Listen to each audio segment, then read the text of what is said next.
오늘부터 성숙자반을 함께 살펴보도록 하겠습니다. 성숙자반은 총 10강이고요. 1강은 믿음부터 시작을 하고 2강은 복, 3장은 회개, 그리고 4장은 말씀 묵상, 5장은 주님의 기도, 6장은 십계명, 7장은 사도신경, 8장은 성령님의 은사, 9장은 사랑, 그리고 10장은 그리스도인의 사회생활입니다. 가장 먼저 좀 살펴보고 싶은 건 머릿말입니다. 머릿말이 아주 뭐랄까요? 성숙자반을 함축적으로 잘 설명해 줍니다. 제가 좀 읽겠습니다. 인간이 외적 발육이 성장이라면 내적 발육은 성숙입니다. 외적 발육인 성장에는 한계가 있습니다. 인간의 성장은 20대의 정점에 달했다가 그 후부터는 도리어 쇠퇴하기 때문입니다. 그러나 성숙에는 끝이 없습니다. 성숙을 위해 애쓰는 사람은 나이가 들어갈수록 더욱 성숙해지고 나아가 원숙의 경지에까지 다다르게 됩니다. 이런 의미에서 우리 신앙은 계속 성숙해져 가야만 합니다. 우리의 신앙은 겉사람의 성장이 아니라 속사람의 성숙을 위해 필요하기 때문입니다. 이것이 성숙자반을 출간하게 된 이유입니다. 우리 교회가 어떤 성장보다는 발음 그리고 건강함을 지향하는 그 목적도 바로 여기 있습니다. 교회가 폭발적으로 성장했던 시기가 있지 않습니까? 근데 오늘 이 시기는 그 성장이 컸던 만큼 그 아픔도 크게 느껴지는 것 같아요. 그래서 지금부터는 빠르게 성장하는 거에 초점을 맞추는 게 아니라 바르게 성숙해가는 거에 초점을 맞추자라는 뜻을 가지고 우리 교회는 하나님 앞에 바르고 세상에 건강한 주님의 교회가 되었으면 좋겠다라는 우리는 소망을 가지고 있는 겁니다. 1994년에 새신자반이 출간된 이래 그동안 많은 분들이 성숙자반을 기다려 오셨습니다. 그러나 집필에 최소 반년이 소요될 정도로 방대한 분량이어서 바쁜 일정 속에서 마음과는 달리 선뜻 손을 댈 수 없었습니다. 자연히 성숙자반은 심적으로 제게 큰 부담으로 남아 있었습니다. 그러나 당신의 강권적인 방법으로 탈구하게 하셔서 당신의 마음의 부담을 덜어주신 하나님께 영광을 돌립니다. 그리고 이 책을 위에 두 번이나 수고한 홍성사 가족들, 특히 최강미 자매님께 감사드립니다. 여러모로 부족한 책이지만 이 책을 읽는 분들의 신앙이 조금이나마 성숙해질 수 있다면 주 안에서 그보다 더 큰 기쁨이 없겠습니다. 2007년 8월 양화진에서. 자, 여기에 이 책이 쓰여진 연도가 기록되어 있죠. 2007년 8월이에요. 지금이 2025년 3월이잖아요.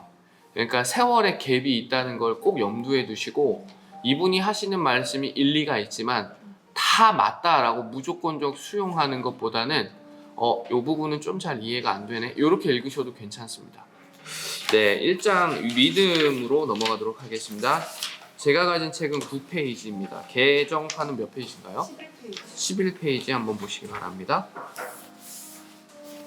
성경이 말하는 믿음, 우리는 다 믿는 사람들입니다. 그래서 지금 이 자리에 있습니다. 그러나 성경은 믿음이라고 해서 다 같은 믿음이 아님을 밝혀주고 있습니다.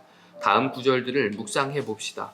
오늘 읽다가 내일 아궁이에 던져지는 들풀도 하나님이 이렇게 입히시거든 하물며 너희일까 보냐.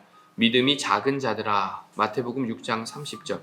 이에 예수께서 대답하여 이르시되 여자여 내 믿음이 크도다. 내 소원대로 되리라 하시니 그때로부터 그의 딸이 나으니라. 마태복음 15장 28절. 하나님을 믿는다면서도 매일 무엇을 먹을까 무엇을 입을까 걱정하는 자들을 가리켜 예수님께서는 믿음이 작은 자들이라고 말씀하셨습니다. 반대로 자기 자식의 문제를 놓고 주님 앞에 간구한 여자를 향해서는 내 믿음이 크다고 하셨습니다. 즉 믿음에는 주님이 보시기에 작은 믿음이 있고 큰 믿음이 있습니다. 믿음이 연약한 자를 너희가 받되 그의 의견을 비판하지 말라. 로마서 14장 1절입니다. 이게 교회 안에서 말도 안 되는 이야기를 하시는 분들이 간혹 있거든요. 그럼에도 불구하고 그분들을 있는 그대로 받아주는 이유가 되는 구절입니다. 이는 내가 육신으로는 떠나 있으나 심령으로는 너희와 함께 있어 너희가 질서 있게 행함과 그리스도를 믿는 너희 믿음이 굳건한 것을 기쁘게 봄이라. 골로새서 2장 6절. 이 두 구절에서 보는 바와 같이 하나님 보시기에는 갈대처럼 연약한 믿음이 있는가 하면 강철처럼 굳고 강한 믿음도 있습니다. 이는 내 속에 거짓이 없는 믿음을 생각함이라. 이 믿음은 먼저 내 외조모 로이스와 내 어머니 유니게 속에 있더니 내 속에도 있는 줄 확신하노라. 디모데후서 1장 5절. 믿음과 착한 양심을 가지라. 어떤 이들은 이 양심을 버렸고 그 믿음에 관하여는 파선하였느니라. 디모데전서 1장 19절. 거짓 없고 진실된 믿음이 있는가 하면 하나님 보시기에 거짓되고 파선된 믿음도 있습니다. 영혼 없는 몸이 죽은 것 같이 행함이 없는 믿음은 곧 죽은 것이라. 야고보서 2장 26절입니다. 우리는 뒤로 물러가 멸망할 자가 아니요 오직 영혼을 구원함에 이르는 믿음을 가진 자니라. 히브리서 10장 39절. 죽은 믿음이 있는가 하면 영혼을 구원할 만큼 싱싱하게 살아있는 믿음도 있습니다. 형제들아, 내가 신령한 자들을 대함과 같이 너희에게 말할 수 없어서 육신에 속한 자, 곧 그리스도 안에서 어린 아이들을 대함과 같이 하노라. 고린도전서 3장 1절. 주님 보시기에 신령한 믿음이 있는가 하면 어린아이처럼 유아기적 수준에 머문 미숙하고 유치한 믿음도 있습니다. 우리는 여기서 중요한 사실을 깨닫게 됩니다. 매일매일 우리 믿음의 상태를 점검하지 않으면 안 된다는 것입니다. 내 믿음이 어떤 상태인지를 점검해보지 않는다면, 그래서 그릇되고 미숙한 믿음을 지니고 있으면서도 마치 바르고 성숙한 믿음인 것처럼 착각하며 산다면 믿는 이로서는 그보다 더한 인생 낭비가 없습니다. 자, 믿음에 대해서 굉장히 폭넓게 좀 살펴봤어요. 우리가 쓰는 믿음이란 단어는 이 어절 한 단어지만 사실 성경에서 믿음을 표현할 때는 굉장히 다양한 어떤 믿음의 사례들을 증거하면서 믿음의 깊이나 두께, 모든 것들이 좀 차이가 있을 수 있다라고 말하고 있습니다. 오늘 우리 믿음은 어디쯤에 있는 것 같은지 한번 책을 읽으면서 잠잠히 좀 헤아려 봤으면 좋겠습니다. 그 웃음의 의미가 어떤 건지 좀 느껴지는 것 같습니다. 예. 저도 그래요. 믿음은 구체적이다. 믿음은 하나님에 대한 알미, 자신의 삶으로 연결되는 전 과정을 포함하는 용어입니다. 자, 이게 되게 중요한 포인트예요. 믿음은 하나님에 대한 알미, 자신의 삶으로 연결되는 전 과정을 포함하는 용어입니다. 전 과정입니다. 믿음이 구체성을 교류할 수 없는 까닭이 바로 여기 있습니다. 따라서 바르고 성숙한 믿음을 지니기 위해서는 자칫 추상적이기 쉬운 신앙 용어를 항상 구체적인 단어로 재정립해야 합니다. 새신자반과 성숙자반을 통해서 우리가 하는 게 바로 이 과정이에요. 그렇기 때문에 성도들이 추상적이었던 신앙의 개념들을 구체적으로 생각해 보는 그 시간을 통해서 이 책이 좋다 이렇게 느끼는 거거든요. 자, 믿음에 대해서 한번 집중적으로 한번 좀 생각해 보겠습니다. 그렇지 않을 경우 우리 믿음은 현실의 삶과 동떨어진 공허한 이론이나 현실 도피책에 지나지 않게 됩니다. 은혜, 사랑, 자비, 긍휼 등 그리스도인들이 신앙생활에서 흔히 사용하는 대부분의 단어들은 그 뜻이 모호하고 추상적입니다. 이런 단어들이 내 삶과 관련되어 구체적으로 어떤 뜻과 개념을 지니는지 스스로 확인해야 합니다. 오늘날 한국처럼 성경 공부가 유행하는 나라도 없을 것입니다. 그런데 또 한국 그리스도인만큼 성경에서 배운 것을 삶에 적용하지 않는 경우도 드물 것입니다. 그 이유는 공부는 열심히 하지만 추상적인 이론으로만 알 뿐 그 구체적인 개념은 모르기 때문입니다. 나의 알미 삶에 연결되거나 적용되지 못하는 것입니다. 평소 우리가 별 생각 없이 주고받는 말들을 몇 가지 생각해 보겠습니다. 성경 공부나 설교가 끝나면 교인들이 은혜 많이 받았습니다 라고 말합니다. 그런데 은혜 받았다는 것이 구체적으로 무슨 말입니까? 무슨 의미로 은혜를 받았다고 말합니까? 가령 내가 내 이웃이나 배우자, 시부모, 친정 어머니 등 어떤 구체적인 인물을 증오하면서 살았다고 합시다. 그런데 오늘 성경 공부를 하다가 설교 말씀을 듣다가 그 사람을 사랑해야 할 당위성과 힘을 얻어 이제부터 그를 사랑하겠다고 마음 먹었다면 이것이 은혜입니다. 혹은 내가 상당히 괜찮은 인간이라고 생각하며 살다가 하나님의 말씀을 듣고 비로소 내가 형편없는 인간임을 깨닫고 지금까지의 그릇된 삶을 버리기로 결단했다면 이것이 은혜 받은 것입니다. 그러나 대부분의 사람들은 은혜라는 말을 자주 사용하면서도 그 구체적인 개념을 생각해 보지 않기에 목사님의 설교를 듣다가 한순간 마음이 찡해지거나 눈시울이 뜨거워지면 은혜 받았다고 생각합니다. 또 성경 공부하다가 마음이 좀 시원해지면 은혜를 받았다고 합니다. 이렇게 은혜를 추상적으로만 이해하고 있기에 은혜를 아무리 받아도 그 은혜가 자신의 삶의 변화로 이어지지 않습니다. 흔히 주님의 영광만 드러나게 하소서라는 기도를 자주 합니다. 가령 예배 시간이나 성경 공부 시간에 기도자가 다음과 같이 기도를 마무리합니다. 하나님, 오늘도 귀한 은혜 주셔서 감사합니다. 우리 삶에서 주님의 영광만 드러나게 하소서. 주님의 영광을 드러낸다는 것이 구체적으로 무슨 의미인지 생각해 보신 적이 있습니까? 있으신가요? 없지는 않으실 것 같은데 이런 질문을 하나하나 생각해 가는 것이 영광 단어가 나오면은 항상 하나님께서 그의 나라와 그의 의를 구하라고 그러잖아요.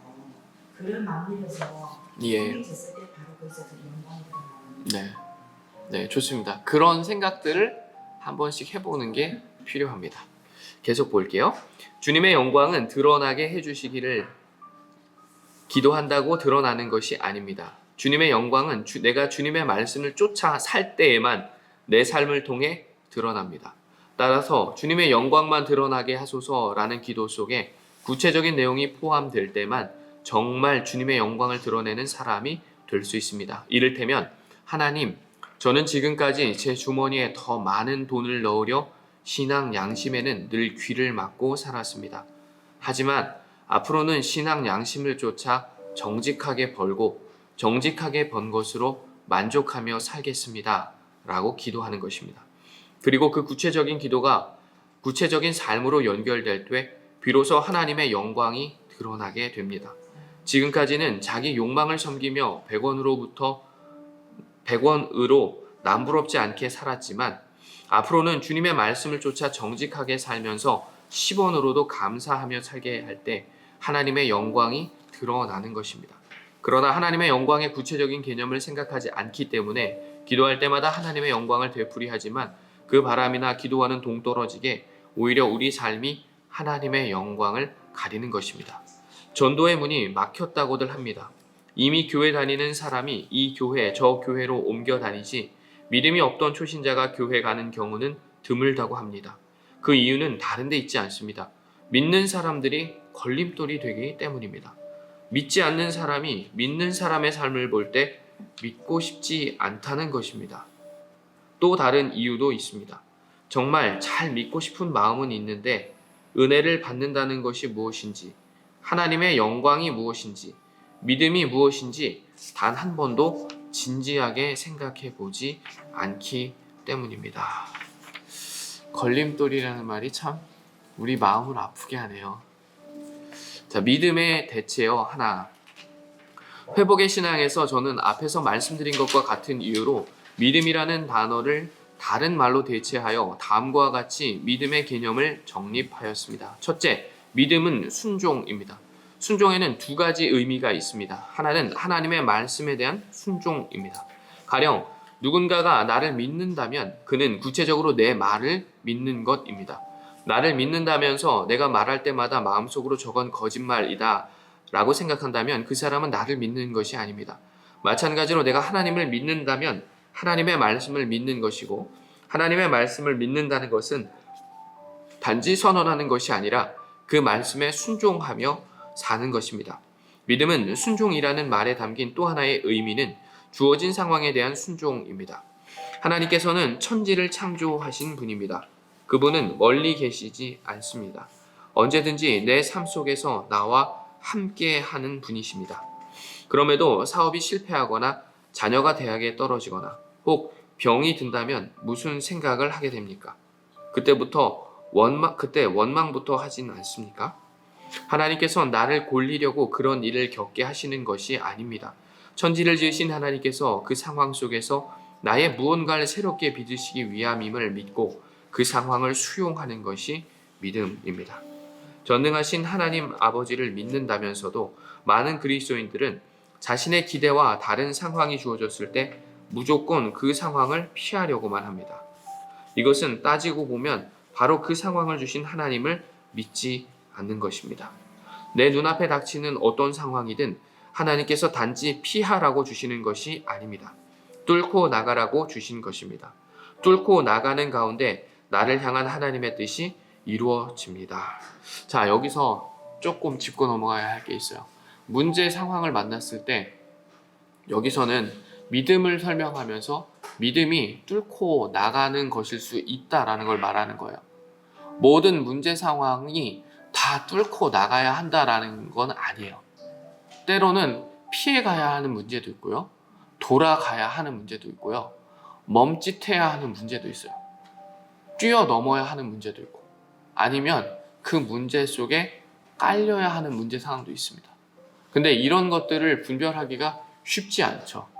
그렇기 때문에 그때마다 우리는 기도의 자리로 나오고 목회자를 찾아가서 자초지정을 이야기하면서 기도를 부탁하게 되는 겁니다.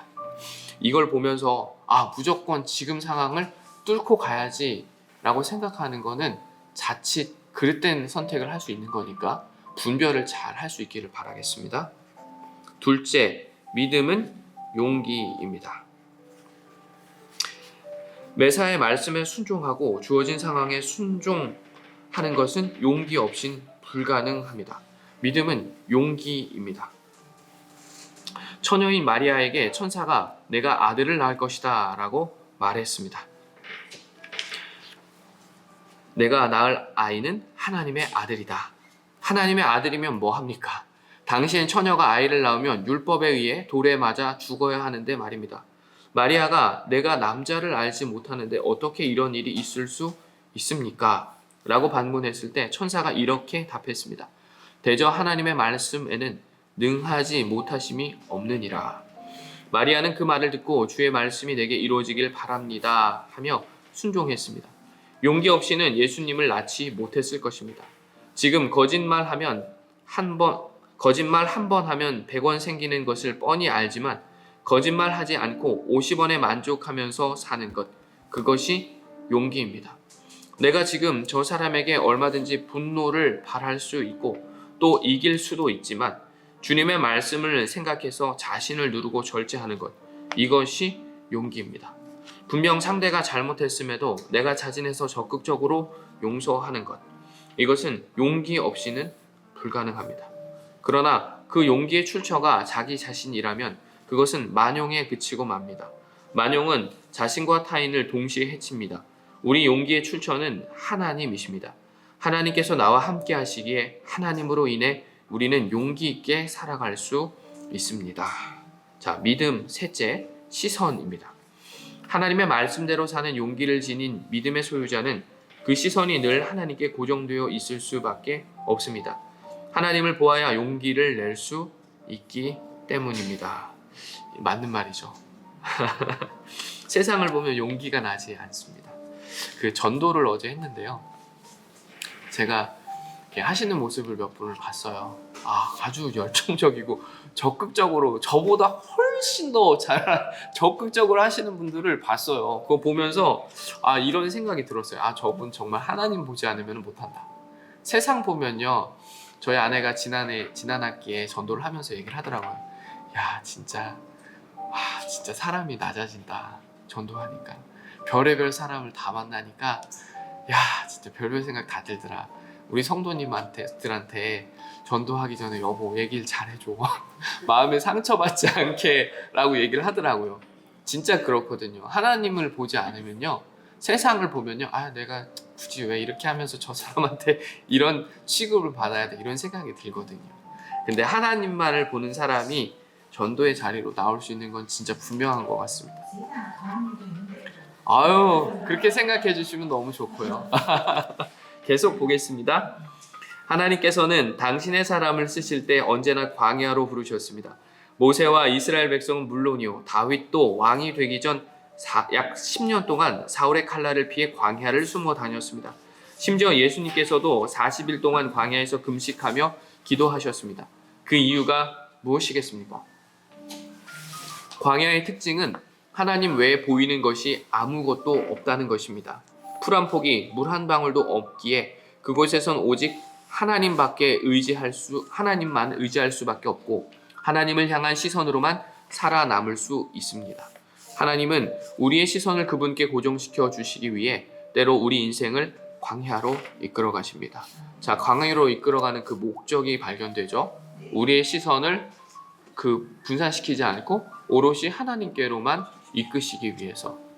혹시 지금 그와 같은 상황에 계신 분이 있다면 하나님께서 나의 시선을 한 방향으로 이끌어 가시는 것이구나 라는 것을 빨리 깨달으면 빨리 깨달을수록 광야에서 빨리 벗어날 수 있다는 것도 같이 기억했으면 좋겠습니다. 넷째, 믿음은 다루어짐입니다. 내 시선이 하나님께 고정되어 있다면 나 같은 피조물은 절대로 하나님을 다룰 수 없다는 사실을 알게 됩니다. 내가 하나님을 조종할 수 없음을 알게 되는 것입니다. 하나님을 바라보면 볼수록 하나님에 대한 시선이 깊어지면 깊어질수록 나란 존재는 하나님에 의해 다루어져야 할 be controlled 존재임을 알게 됩니다. 많은 사람들이 믿음을 하나님을 다루는 기술을 얻는 것으로 착각합니다. 나의 재물이나 달란트로 하나님을 다루고 어르는 것은 미신입니다. 믿음은 내가 하나님을 다룰 수 없음을 알고 하나님에 의해 매일 다루어지는 것입니다. 제가 오늘 자꾸 첨언을 너무 많이 하는데 믿음이 너무 중요한 영역이기 때문이에요.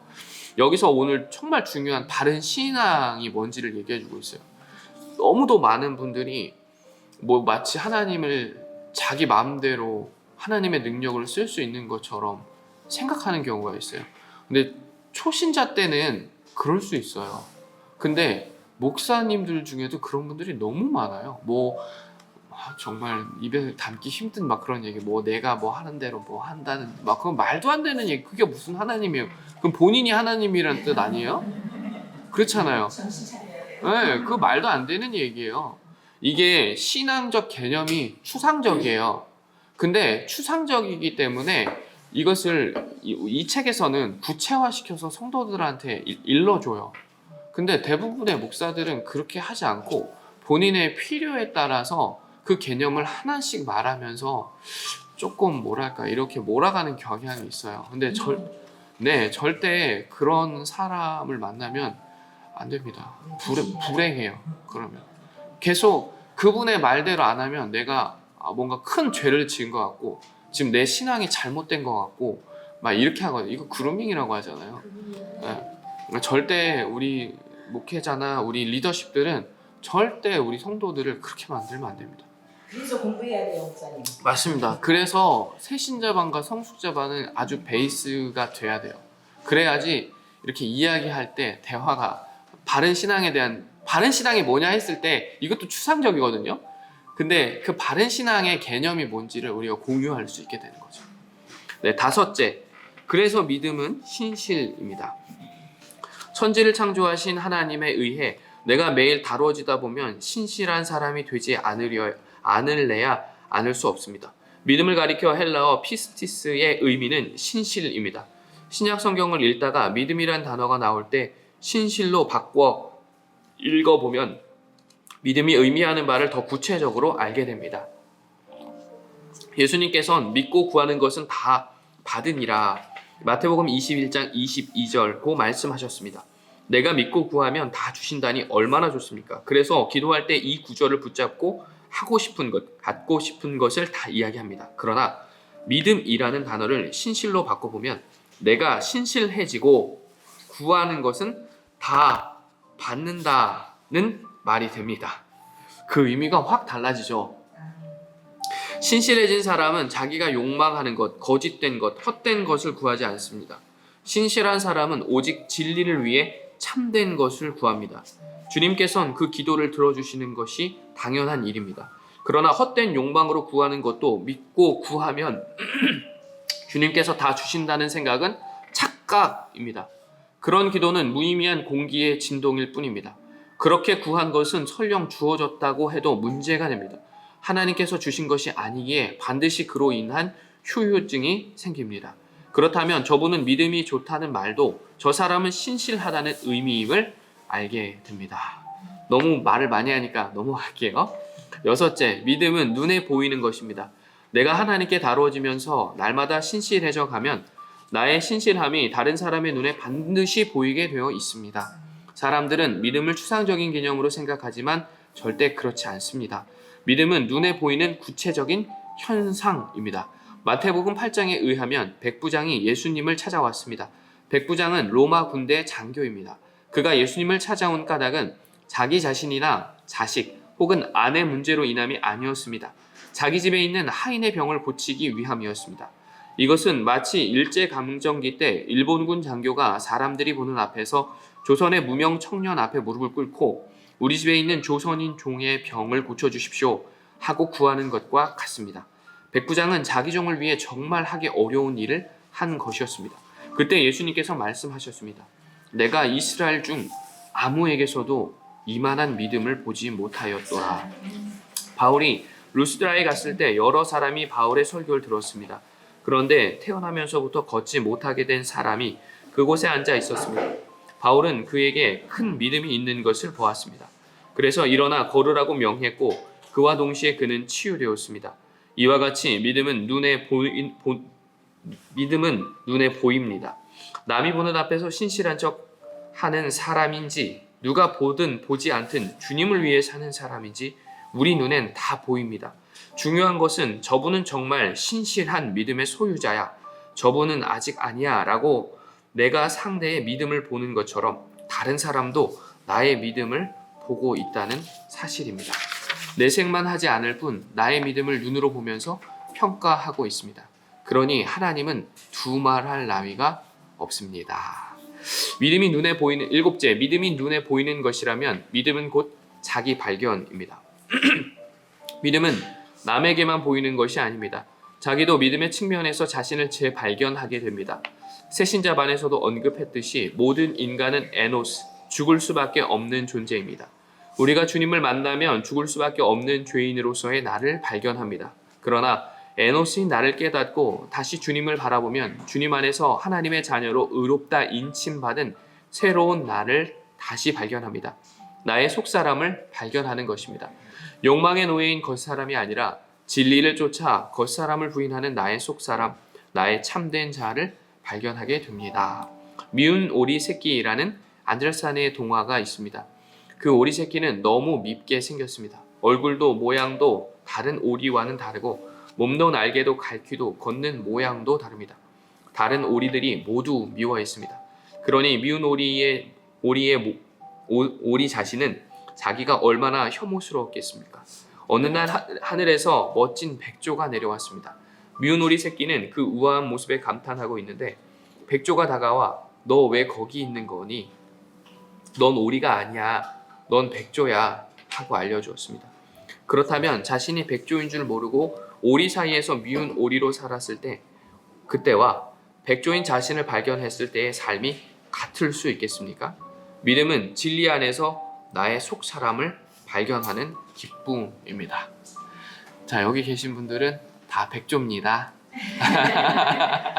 조금만 기다려 보세요. 이제 하얀 깃털이 올라오면 본인이 백조라는 걸 금방 알게 될 거예요. 네, 여덟째, 믿음이 자기 발견임을 알게 되면 믿음은 곧 자기 사랑, 자기 가꿈이 됩니다. 미운 오리 새끼가 자신이 백조임을 알고 나서도 계속 오리처럼 엉덩이를 뒤뚱거리면서 걷겠습니까? 하늘을 날지도 않고 물 위에서만 놀겠습니까? 백조처럼 걸음걸이도 우아하게 하고 그동안 날아본 적 없어 날개가 아파도 힘을 다해 나는 법을 배우는 등 자신을 백조처럼 갖고 가야 할 것입니다. 백조처럼 갖고 갈 것입니다. 정말 하나님의 자녀된 나 자신, 되어야 할 나의 속사람을 발견하면 그때부터 나는 나의 속사람을 지성으로 가꾸지 않을 수 없습니다. 성경을 공부하는 것은 결코 우리 머릿속에 성경 지식을 투입하기 위함이 아닙니다. 우리의 속사람을 가꾸기 위함입니다. 담배를 끊어본 경험이 있는 분은 다 아실 것입니다. 근데 여긴 없죠?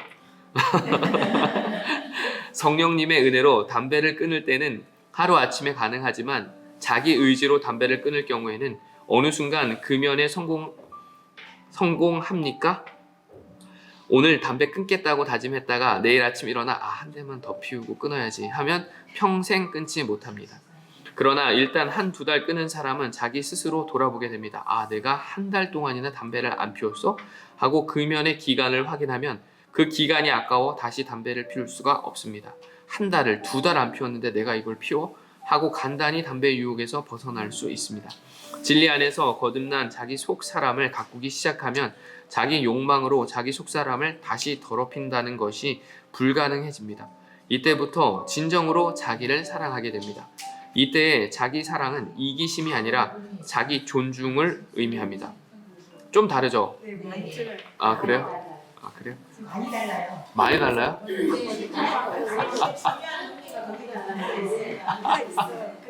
네. 그래요? 그러면 여기까지만 읽고 한번 책 바꿀게요. 네, 책 바꿔서 읽어드릴게요. 속사람을 가꾸기 시작하면 자기 욕망으로 자기 속사람을 다시 더럽힌다는 것이 불가능해집니다. 그때부터 진정으로 자기를 사랑하게 됩니다. 이때의 자기 사랑은 이기심이 아니라 자기 존중을 의미합니다. 나의 속사람을 내가 존중하는 것입니다. 자기를 사랑하고 자기를 존중할 줄 모르는 사람은 절대로 타인을 사랑할 수 없습니다. 예수님께서는 내 이웃을 너 자신같이 사랑하라고 말씀하셨습니다. 자기 자신을 사랑하지 못하면 이웃도 사랑할 수 없다고 말입니다. 허구한 날 술독에 빠져 사는 사람이 어떻게 이웃집 사람을 사랑할 수 있겠습니까? 그 사람에게 사랑은 이기심으로 이웃집 사람을 술집에 데리고 가서 함께 술 마시는 것입니다. 그것은 함께 인생을 망치는 것입니다.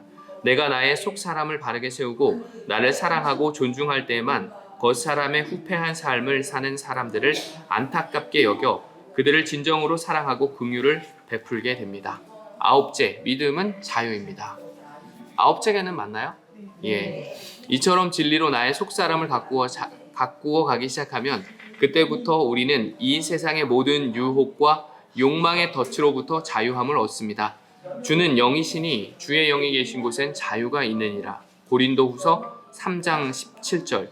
성령님께서 나와 함께하고 계신 곳에서는, 다시 말해 성령님 안에서는 날마다 자신을 가꾸어가는 사람은 모든 면에서 자유를 누리게 됩니다. 10째, 믿음은 삶입니다. 하나님에 대한 알미, 순종, 용기, 시선, 다루어짐, 신실함, 자기 발견, 자기 가꿈, 자유함을 지향하는 가운데 우리 삶은 점점 그리스도를 닮게 됩니다.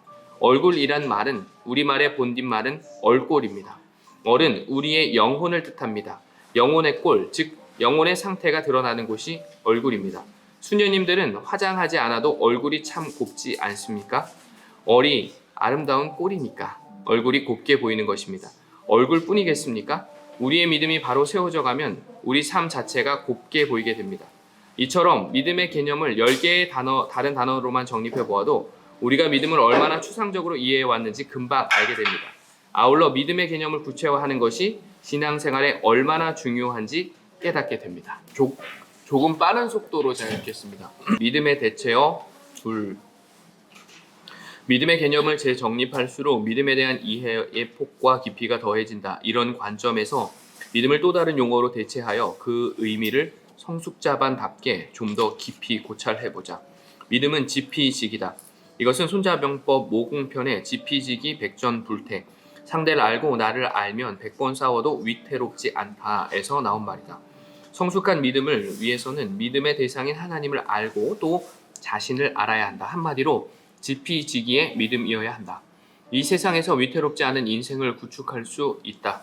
하나님께서는 창조주시고 인간은 피조물임을 우리는 알고 있다. 그러나 문제는 우리가 창조주이신 하나님께서 우리의 현실 속에서 피조물인 우리를 어떻게 대해주고 계시는진 알려고 하지 않는다는 것이다. 그래서 우리의 믿음은 현실과 무관할 때가 더 많다. 다음은 사도 바울의 증언이다. 우리가 이 보배를 질그릇에 가졌으니 이는 심히 큰 능력은 하나님께 있고 우리에게 있지 아니함을 알게 하려 함이라. 고린도후서 4장 7절. 바울이 언급한 보배와 질그릇은 각각 하나님과 우리 자신을 의미한다. 우리는 하나님이 에노스임을 알고 있다. 우리는 인간이 에노스임을 이미 알고 있다. 히브리어 사전에 의하면 에노스의 뜻은 죽을 수밖에 없는 존재, 깨지기 쉬운 존재다. 싸구려 질그릇처럼 쉽게 깨지는 그릇도 드물 것이다. 작은 유혹에도 깨지고 시련의 비바람이 조금만 몰아쳐도 이내 산산조각 나는 우리는 영락없는 싸구려 질그릇이다. 그러나 형편없는 그 질그릇 속에 천지를 창조하시고 영원한 보배 되시는 하나님께서 임해 계셔 주신다. 그릇의 가치는 그 속에 든 내용물에 의해 판가름이 나는 법이다. 하나님께서 질그릇에 불과한 우리 속에 임해 계셔 주신다는 것은 우리를 싸구려 질그릇이라 내팽겨 치지 않으시고 오히려 질그릇인 우리의 가치와 의미를 당신의 수준으로 극대화시켜 주신 것을 의미한다. 이 지피지기의 믿음을 지니면 우리 삶은 달라질 수밖에 없다. 우리가 사방으로 우겨쌈을 당하여도 쌓이지 아니하며 답답한 일을 당하여도 낙심하지 아니하며 박해를 받아도 버림받지 아니하며 거꾸로 뜨림을 당하여도 망하지 아니하고. 고린도후서 4장 8절에서 9절입니다. 지피지기의 믿음 속에서는 어떤 상황과 마주쳐도 그대는 담대하게 나아갈 수 있다. 그대는 비록 깨지기 쉬운 질그릇이라도 그대 속에 지금 천지를 창조하신 하나님께서 임해 계시기 때문이다.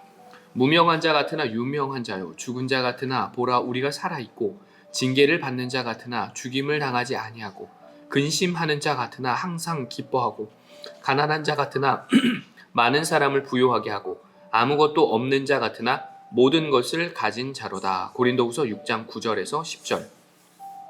지피지기의 믿음을 지닌 그대는 날마다 부요한 사람으로 살아갈 수 있다. 영원하신 하나님을 모신 그릇이 이 세상 그 어떤 그릇을 부러워할 것이며 이 세상 어떤 그릇으로부터 상대적인 박탈감을 느끼겠는가. 그래서 그대가 지피지기의 믿음을 지닐 때에만 그대는 상처받지 않는 그리스도인으로 살아갈 수 있다. 대부분의 그리스도인들은 자신이 받은 상처가 치유되길 원한다. 자신의 상처를 치유받는 것은 참으로 중요하다. 다른 사람에게 상처 주지 않으려고 배려하는 것도 중요하다. 그러나 더 중요한 것은 성숙한 그리스도인은 상처받지 않는다는 사실이다. 그대가 만약 누군가로 인해 상처를 받고 있다면 그것은 그대의 믿음이 아직 성숙해지지 못했음을 의미한다. 어떤 목사님이 미국 여행 중에 평소 잘 아는 교인 댁에 머물렀다고 한다. 어느 날 밤 목사님은 그 교인 부부를 따라 파티에 참석하기로 했다.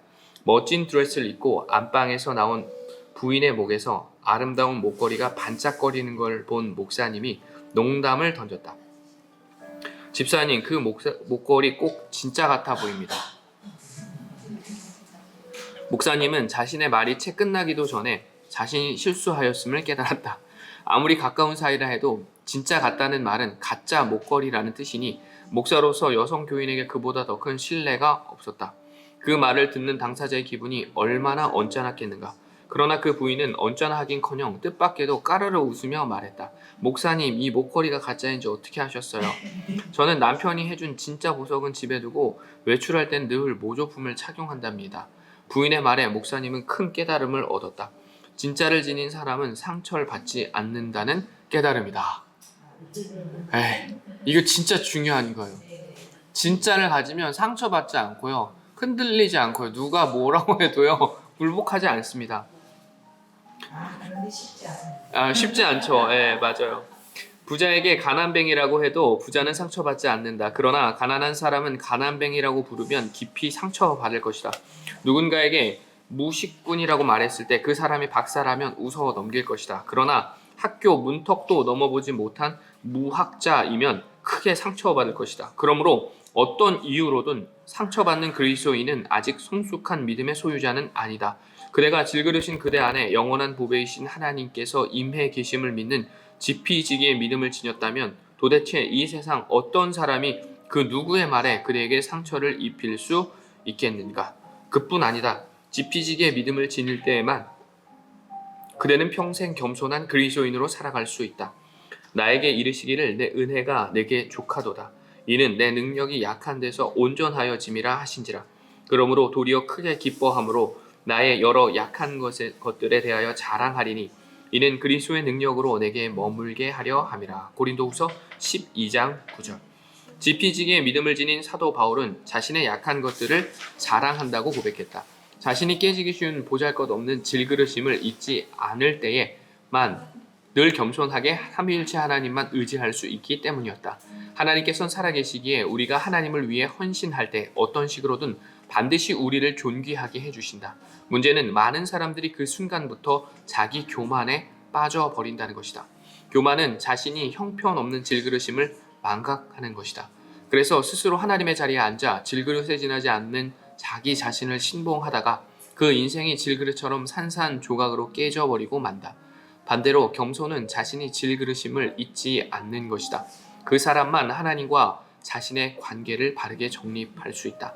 바울은 아무 일에든지 다툼이나 허영으로 하지 말고 오직 겸손한 마음으로 하라고 권면한다. 그리스도인이 다툼이나 허영으로 무슨 일을 하려 한다면 그것은 자신이 질그릇임을 망각한 자기 교만일 뿐이다.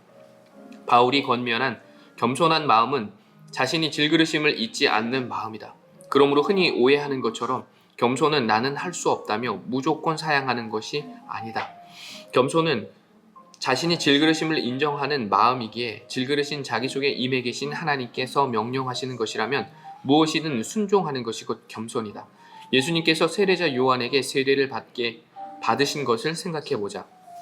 죄인인 요한이 거룩한 성자 하나님께 세례를 베푼다는 것은 천부당 만부당한 일이었다. 그래서 자신에게 세례를 받으시려는 예수님을 가로막는 요한에게 예수님께서는 말씀하셨다.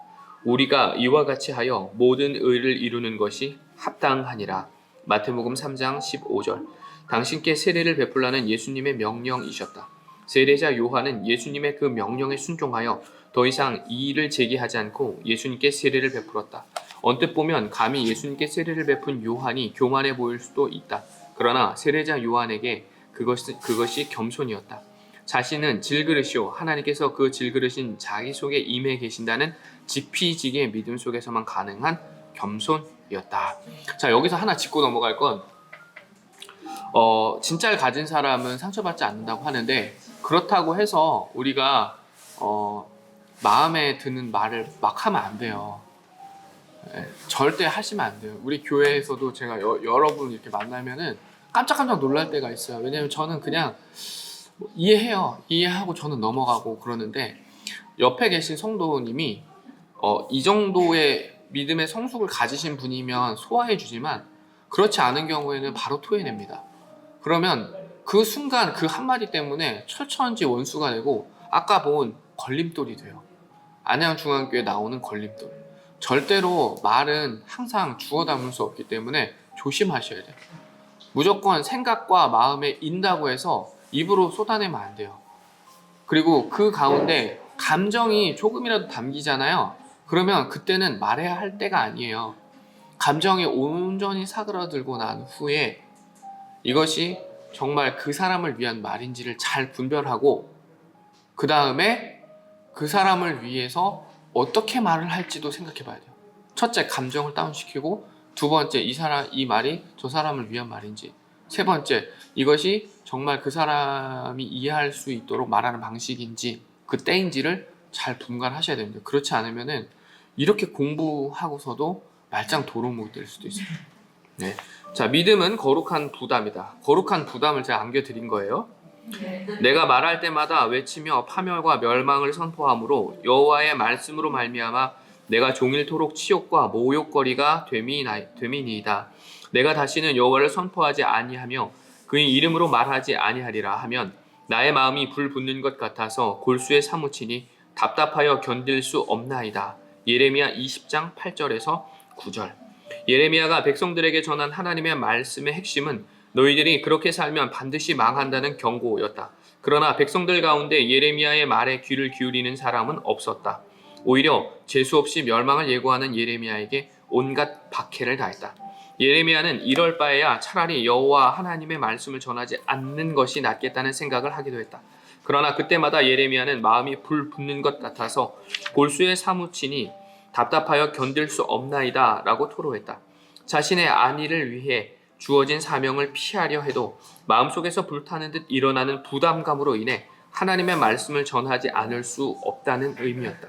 이처럼 성숙한 믿음은 거룩한 부담감으로 이어진다. 어찌 나와 바나바만 일하지 아니할 권리가 없겠느냐. 고린도전서 9장 6절. 이것은 바울의 반문이다. 초대교회의 복음 전도자들은 자신들의 생계를 교인들에게 의존하였다. 그러나 바울과 바나바는 대부분의 경우 자비량으로 복음을 전했다. 그들에게는 교인들의 도움을 받을 권리가 없기 때문이 아니었다. 전도지의 초신자들에겐 자신들의 생계비를 떠넘김으로 행여 자신들이 전하는 복음의 의미가 조금이라도 훼손되지 않게 하기 위함이었다. 다시 말해 주님께 사랑에 빚진 자로서 주님의 복음을 위한 온전한 통로가 되려는 거룩한 부담감 때문이었다. 내가 복음을 전할지라도 자랑할 것이 없음은 내가 부득불할 일임이라. 만일 복음을 전하지 아니하면 내게 화가 있을 것이로다. 고린도전서 9장 16절. 바울은 육체의 안위를 위해 복음을 전하지 않으면 자신에게 화가 미칠 것이라고 고백했다.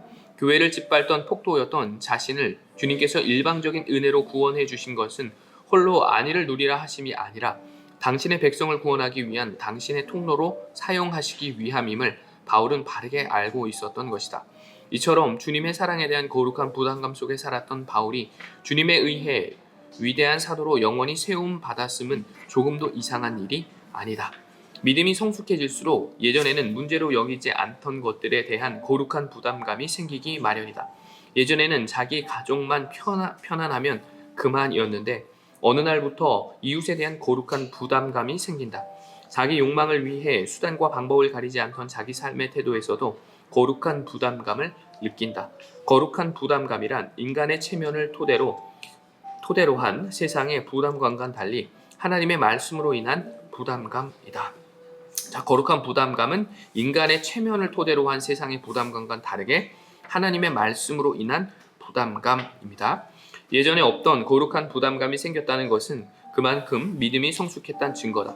그대가 그리스도인이면서도 아직까지 단 한 번도 거룩한 부담감을 느껴본 적이 없다면 그것은 그대가 여전히 믿음을 추상적인 개념으로만 이해하고 있음을 의미한다. 막내 아이가 초등학교 때 혼자 지하철을 타고 꽤 먼 거리에 있는 치과에 다닌 적이 있다. 아이는 치과에 가는 날이면 즐거워했다. 학교 수업이 끝난 뒤 치과에 다녀오려면 상당한 시간이 소요되므로 오는 길에 뭔가 요기할 수 있도록 아내가 지하철 싹 이외에 용돈을 주었기 때문이다. 어느 날, 그날도 막내 아이는 엄마로부터 받은 5,000원을 들고 즐겁게 치과로 향했다. 지하철역으로 내려가는 계단에 할아버지 한 분이 구걸하고 있었다. 우연히 할아버지 앞에 놓여있는 구걸통이 아이의 시선에 들어왔는데 그 속에는 10원짜리 동전 몇 개뿐이었다. 보이지 않으면 모르지만 일단 보고 나니 마음에 부담감을 느꼈다. 막내 아이는 엄마로부터 받은 1,000원짜리 5장 가운데 한 장을 할아버지의 통에 넣어드렸다. 지하철 안에서는 찬송가가 울리는 카세트를 목에 건 맹인 할머니가 적선을 요청했는데 그분의 구걸통에도 동전 몇 개밖에 없었다. 역시 마음의 부담감을 느낀 막내 아이는 그 할머니께도 1,000원을 드렸다. 목적지의 지하철역에서도 거린 할아버지를 만난 막내 아이는 또다시 1,000원을 드렸다. 결국 그날 오뎅과 떡볶이에 라면까지 사 먹겠다는 야심찬 기대감으로 집을 나섰던 막내 아이는 왕복 지하철 삭슬 지불하고 남은 돈으로 겨우 라면만 사 먹을 수 있었다. 그날 밤 아이로부터 그 이야기를 들은 나는 너 참 잘했다며 아이를 칭찬해 주었다. 그것은 칭찬할 일이 아니라 그렇게 비현실적으로 살다가는 이 다음에 처자식 먹여 살리기도 어려울 것이라고 그런 경우에는 질책해야 한다고 생각하는 사람도 있을 것이다. 그러나 나에게는 믿음이 있다. 주님께서는 인간에 대한 거룩한 부담감을 지닌 사람을 반드시 당신의 도구로 사용하신다는 믿음이다. 그대가 주님 때문에 거룩한 부담감을 지닌다면 그 거룩한 부담감은 그대 자신과 세상을 동시에 살린다. 믿음은 약속 어음이다. 다음은 스테반 집사가 사내들인 공회에서 행한 설교 내용 중 첫 부분이다. 부형 여러분, 내 말을 들어보십시오. 우리 조상 아브라함이 하란에 거주하기 전에 아직 메소포타미아에 있을 때 영광의 하나님께서 그에게 나타나셔서 말씀하시기를 너는 내 고향과 친척을 떠나서 어디든지 내가 지시하는 땅으로 가거라 하였습니다. 그래서 그는 갈대아 사람들의 땅을 떠나 하란으로 가서 거기서 살았습니다. 그의 아버지가 죽은 뒤에 하나님께서는 그를 하란에서 지금 여러분이 사는 이 땅으로 옮기셨습니다.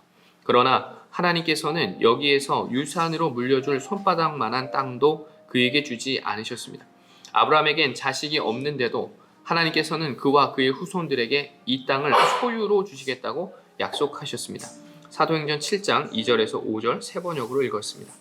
아브라함은 하나님의 명령에 따라 그동안 살던 하란을 떠나 하나님께서 지시하신 땅, 곧 가나안 땅으로 이주하였다. 그러나 막상 가나안 땅으로 이주하고 보니 하나님께서는 유산으로 물려줄 손바닥만한 땅도 아브라함에겐 주시지 않았다.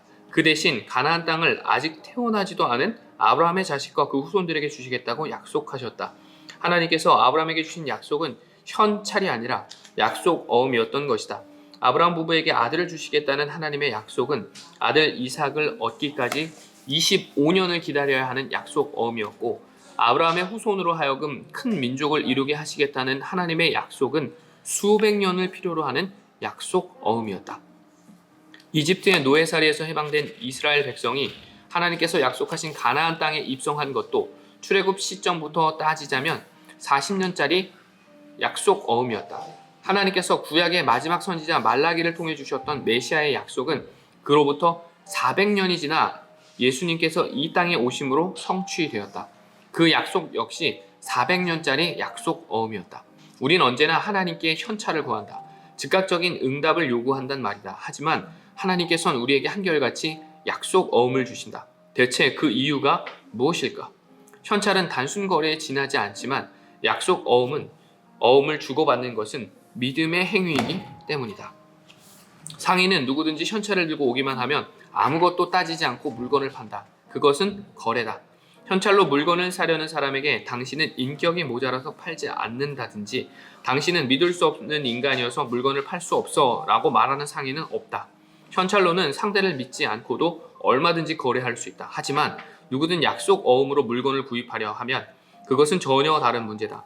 약속 어음은 서로 믿음의 관계에서만 주고받을 수 있다. 하나님께서 우리와 맺기 원하시는 것은 단순한 거래의 관계가 아니라 믿음의 관계다. 이것이 하나님께서 우리에게 언제나 약속 어음을 주시는 까닭이다. 이 사실을 깨닫지 못하면 우리는 우리의 조급함 때문에 늘 하나님을 오해하거나 불신하게 된다. 그러나 하나님의 모든 말씀이 약속 어음임을 아는 사람에게는 성경이 송두리째 하나님의 약속 어음 다발이 된다. 세상에 유가 증권은 아무리 많이 가지고 있어도 무효화되는 경우가 허다하다. 또 그것 때문에 자신의 인생을 망칠 수도 있고 자신의 사후에는 자식들의 관계를 원수지간으로 만들 수도 있다. 그러나 하나님의 약속 어음에는 부도도 없고 그 유효기간은 영원하다. 그리고 자신은 말할 것도 없고 자기 자식들의 인생을 영원한 반석 위에 세워주는 영원한 유가 증권이다. 그대가 이 사실을 믿는다면 그대는 이 약속 어음 다발을 그대의 자식들에게 유산으로 물려줄 것이다. 그 약속 어음들이 그대의 자손 대대로 길이 이를 때마다 어김없이 결제될 것임은 두말할 필요도 없다. 자, 믿음은 기다림이다. 약속 어음을 받은 사람은 만기일이 도래할 때까지 기다려야 한다. 만약 한 달짜리 약속어음을 받아놓고 그 다음 날부터 결제를 독촉하는 사람은 없다. 그러나 하나님의 약속어음이 결제되기를 믿고 기다린다는 것은 아무것도 하지 않는 단순히 무의도식의 기다림을 의미하진 않는다. 하나님의 약속어음을 믿는 사람들의 기다림은 그 결제일이 도래하기까지 하나님의 약속을 누리기에 합당한 사람으로 하나님에 의해 새롭게 빚어지는 특별 훈련 기간이다. 이것이 하나님께서 당신의 약속이 성취되기까지 그대를 기다리게 하시는 이유다. 이런 관점에서 시편 66편은 참으로 귀한 깨달음을 안겨준다. 하나님이여, 주께서 우리를 시험하시되 우리를 단련하시기를 은을 단련함과 같이 하셨으며. 시편 66편 10절. 하나님께서는 때로 은을 단련하시듯 그대를 훈련시키신다. 은장색은 은을 단련할 때 은을 완전히 녹여 불순물을 제거한다. 하나님께서도 은장색처럼 그대의 인격과 자존심을 완전히 해체시킬 때가 있다. 그대의 심령 속에 퍼져 있는 불순물을 제거해 주시기 위함이다. 우리를 끌어 그물에 걸리게 하시며 어려운 짐을 우리 허리에 메어 주셨으며. 시편 66편 11절. 하나님께서 때로는 그대를 인생 그물 속에 가두기도 하신다. 어부가 바다에 던진 그물에는 그물의 구멍보다 큰 고기만 걸려드는 법이다. 작은 고기는 그물에 걸려들어도 구멍을 통해 빠져나간다. 그대가 때로 인생 그물 속에 갇혔을 때 그 그물에서 벗어나는 길은 그대 자신을 감량하는 것밖에 없다. 그대의 허망한 욕망과 이기심, 까닭없는 증오심, 하늘 높은 줄 모르는 교만을 버려야 한다. 그대의 영적 다이어트를 위해 인생 그물보다 더 좋은 하나님의 은혜는 없다. 하나님께서 또 그대의 허리에 어려운 인생 짐을 지우기도 하신다.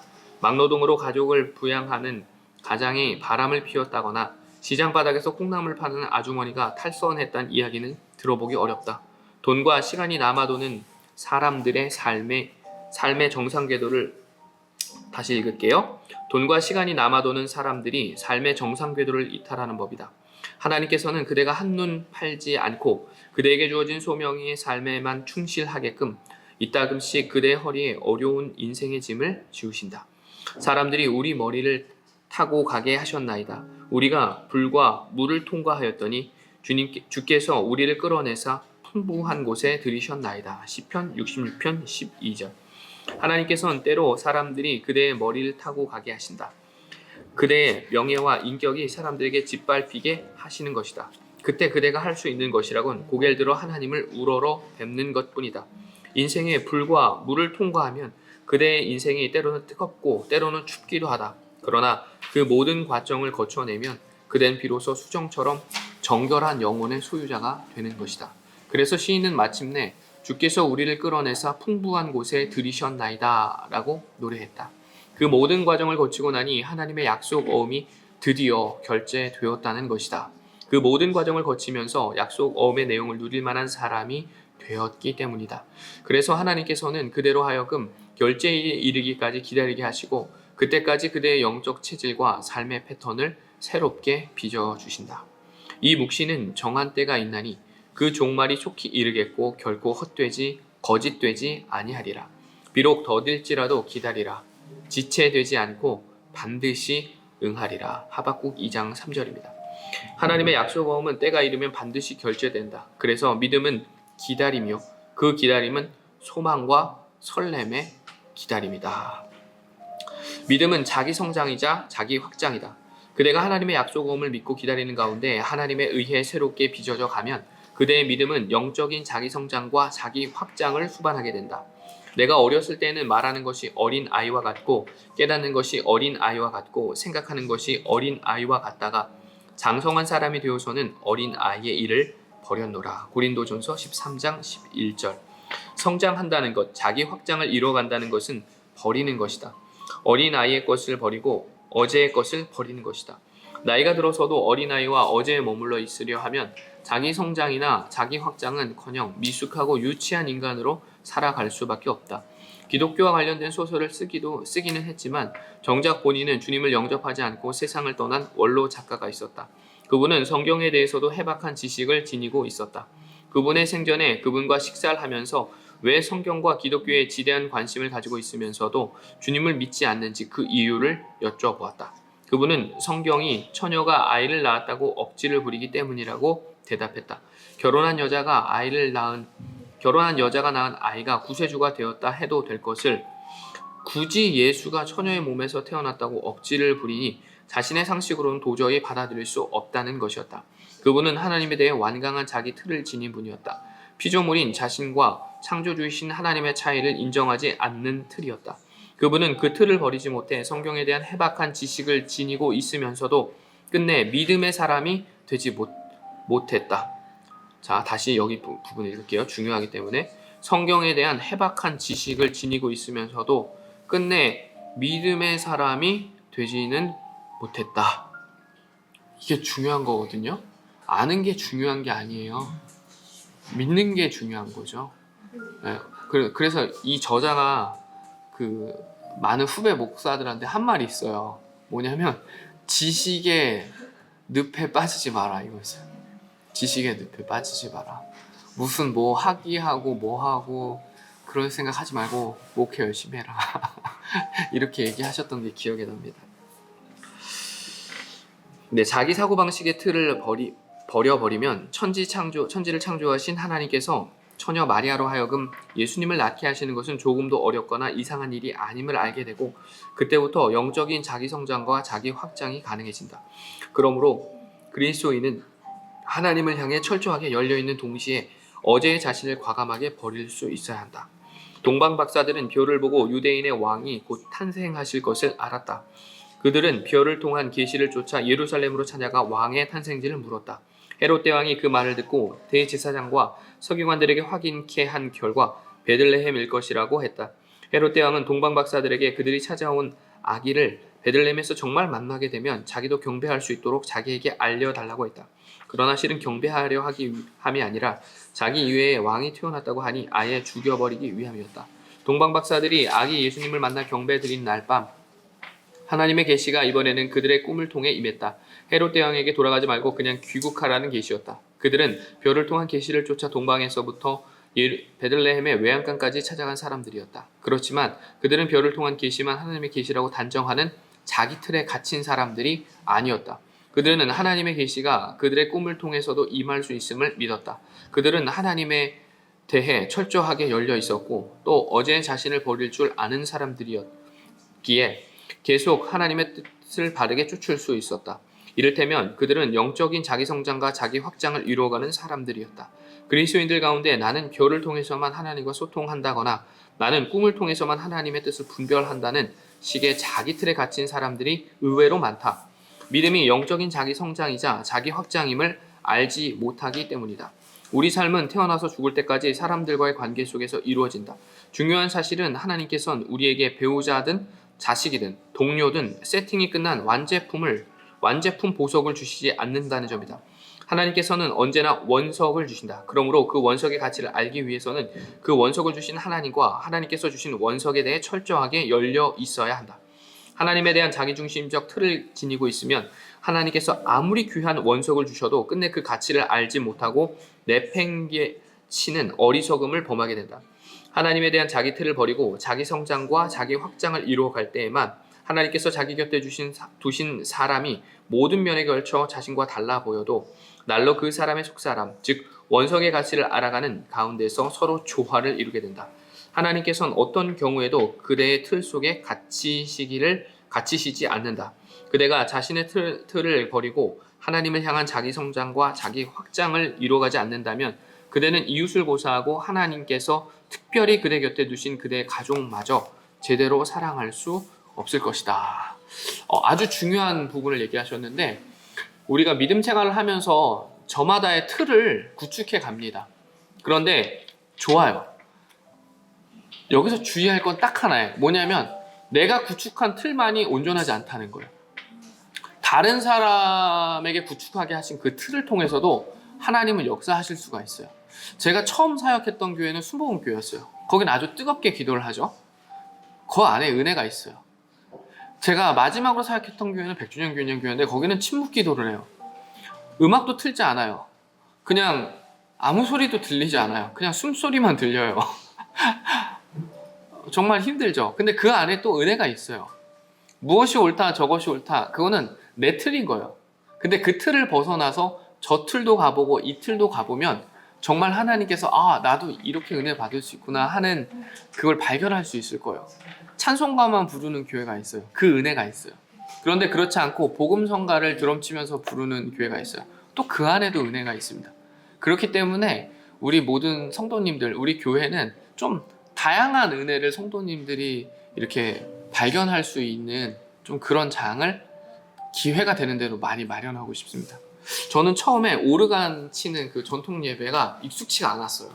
왜냐면은 순복음교회, 성결교회 막 이렇게 있다 보니까 그랬어요. 근데 오르간 치면서 자신의 한 주간의 삶을 미리 묵상해보고 잠잠히 자신을 돌아보면서 예배를 준비하는 그 과정에 은혜가 있음을 또 발견했거든요.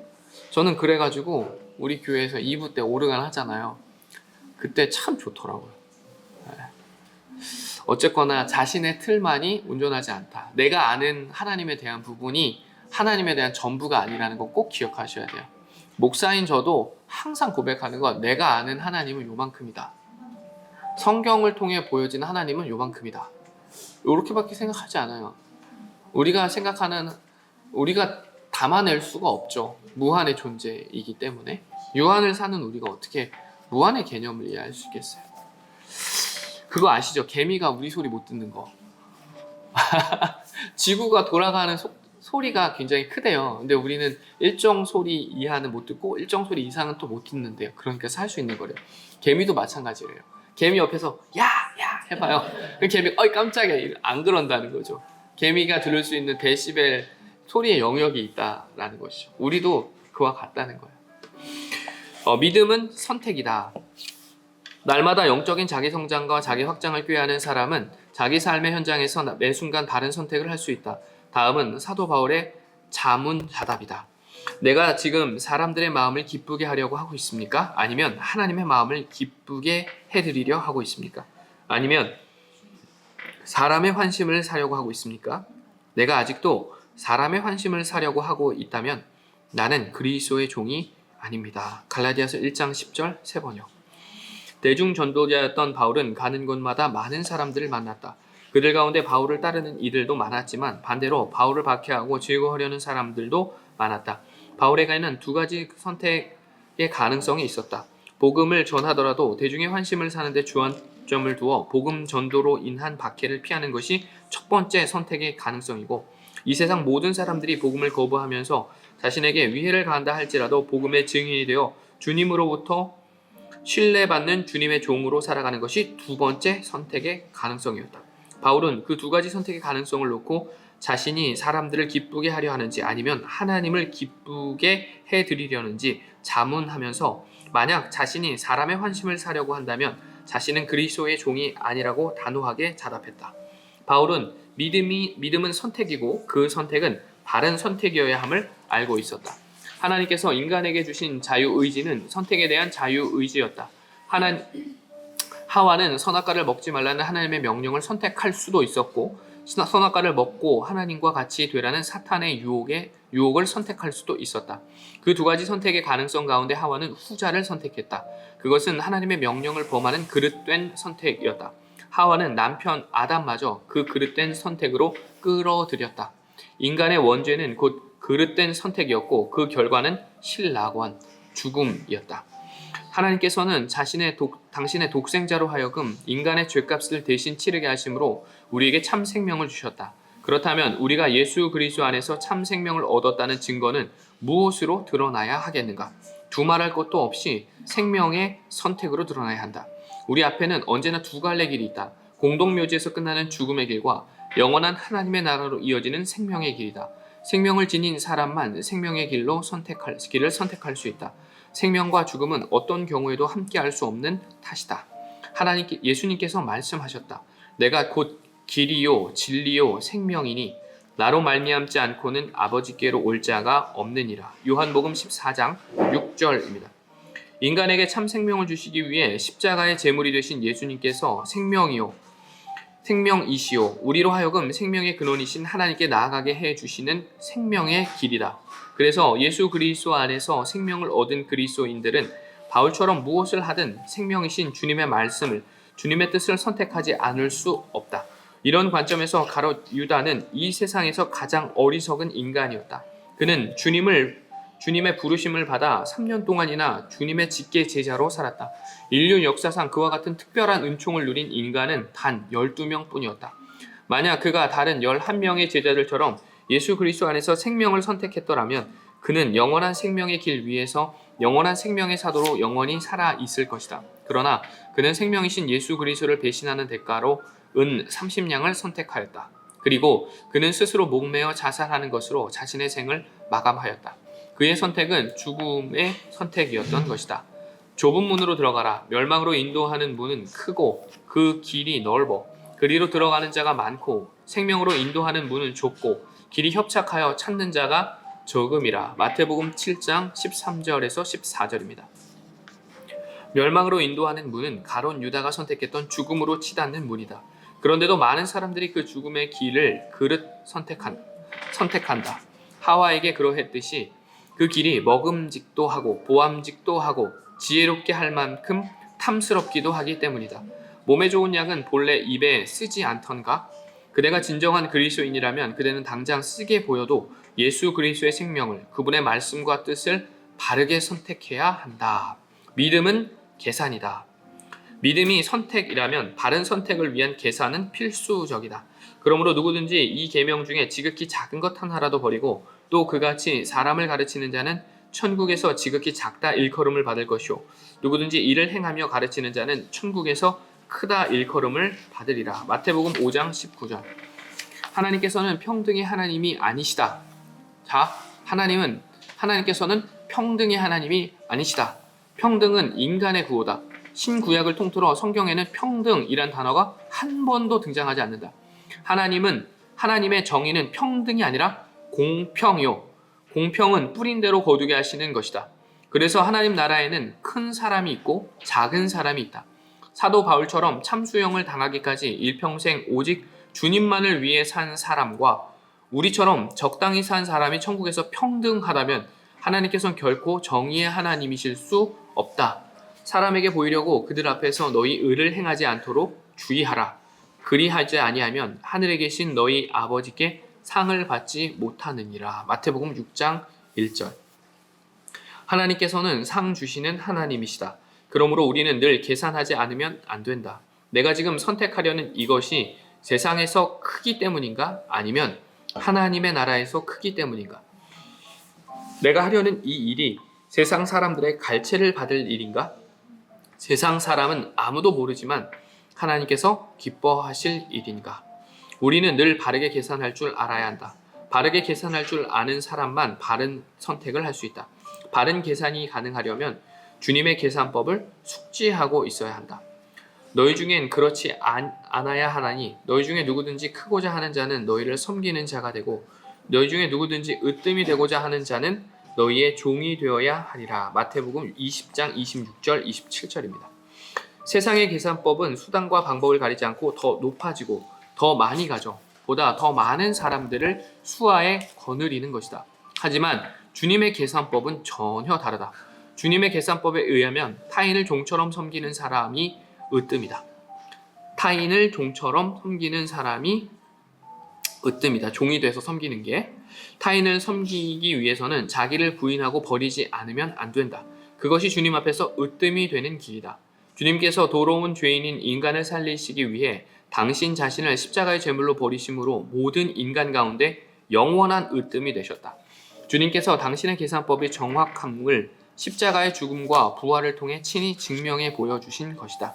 주님의 이 역설적인 계산법을 바르게 이해하면 그대는 어떤 상황 속에서도 버릴 것과 취할 것을 바르게 분별할 수 있다.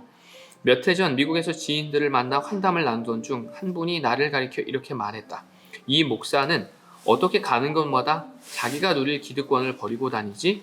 이 목사는 계산도 할 줄 모르나?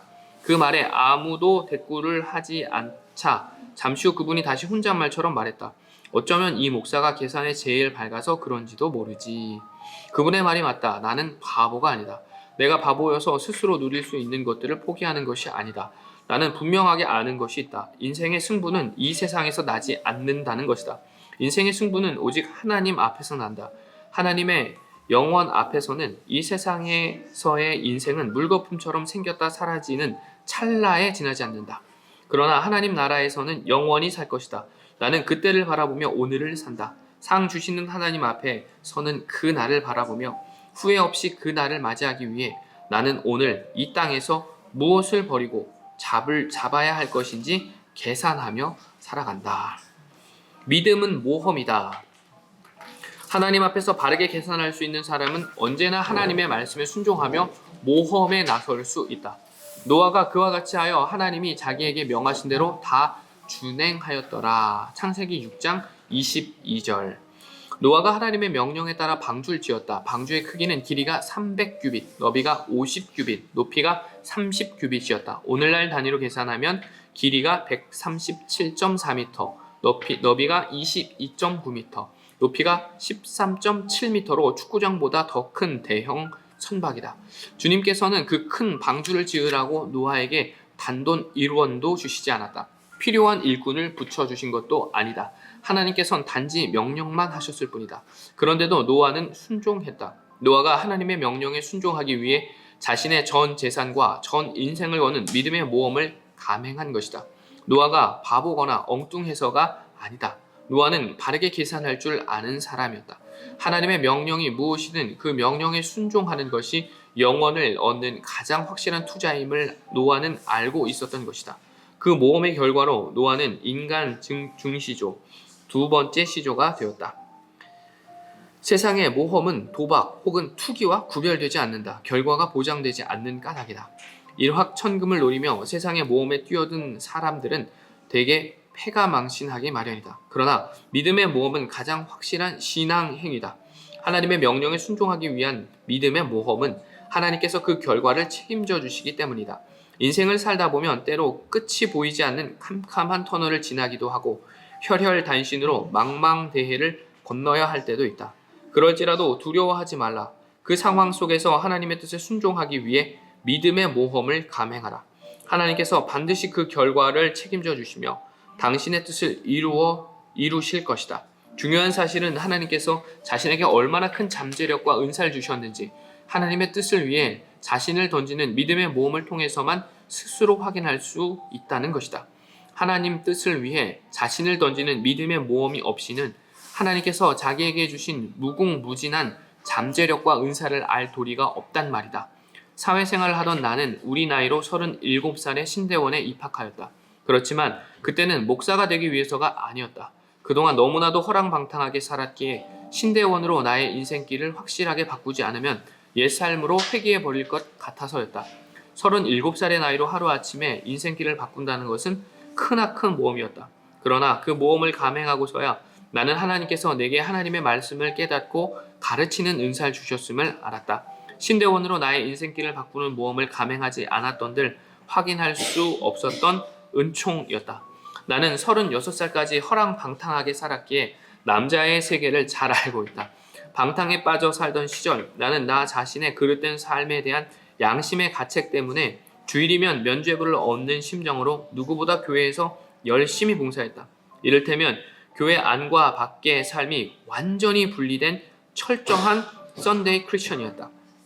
목회자가 된 이후 예전에 나와 같은 남성 교인들을 볼 때마다 가슴이 아팠다. 그래서 그런 분들을 위해 1992년에 내가 얼마나 형편없는 인간이었는지, 주님께서 나 같은 인간을 어떻게 구원해 주셨는지, 그 이후 내가 어떤 가치관으로 살고 있는지를 밝히는 믿음의 글들 나의 고백이란 제목의 책을 썼다. 그때 이미 40살이 넘은 나이에 사랑하는 처자식을 지닌 내가 나 자신의 수치스러운 과거를 공개적으로 고백하고 글을 쓴다는 것은 모험이었다. 그러나 나는 그 한 권의 고백록을 쓰면서 하나님께서 내게 글을 쓰는 은사를 주셨다는 사실을 알았다. 만약 내가 나의 치부를 고백하는 그 모험에 나서지 않았다면 그대가 지금 읽고 있는 성숙자반을 포함하여 그 이후 지금까지 출간된 나의 책들은 이 세상에 존재하지 않을 것이다. 신대원에 다닐 때 하나님의 뜻이 있으시다면 40대는 국내에 있는 분들을 위해 헌신하고 50대에는 나라 밖에 있는 분들을 위해 헌신하게 해달라는 기도를 드렸다. 그때는 깊은 생각 없이 드린 기도였다.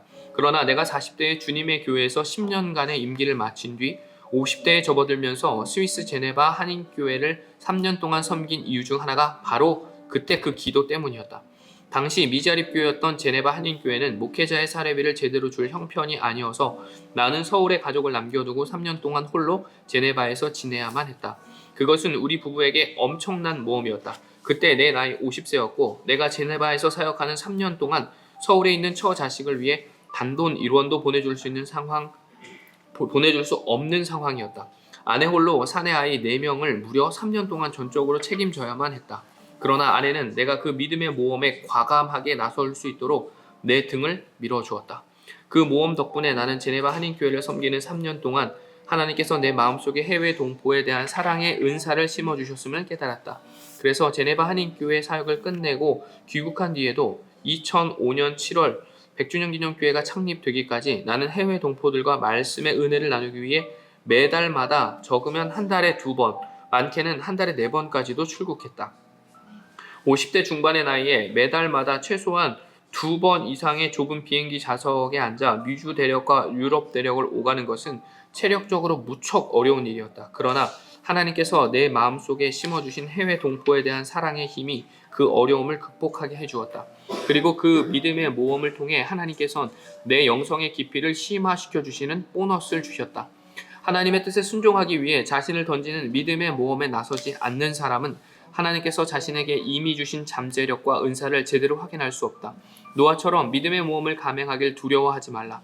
믿음의 모험을 통해서만 그대는 하나님께서 얼마나 위대한 분이신지, 하나님께서 그대에게 얼마나 귀한 잠재력과 은사를 주셨는지를 확인하게 될 것이요, 결과적으로 그대의 삶의 의미와 가치가 달라질 것이다. 나중에 우리 교회에서 선교지 한 달 살이 하면 꼭 그거 한 번씩 다 해보세요. 믿음은 초지일관이다. 주께서 십자가 견고한 자를 평강하도록 지키시리니 이는 그가 주를 신뢰함이니이다. 이사야 23장 6절. 심지가 견고한 자는 어떤 상황 속에서든 하나님을 신뢰하는 사람이다. 하나님을 신뢰한다는 것은 하나님께 기대는 것이다. 그대가 이따금씩 벽에 기대는 것은 그 벽이 그대를 받쳐주리라는 신뢰가 있기 때문이다. 흔들거리는 널빤지라면 그대는 절대로 기대지 않을 것이다. 인간이 하나님께 기대는 것 역시 하나님께서 받쳐주실 것이라는 신뢰, 즉 믿음으로 인함이다.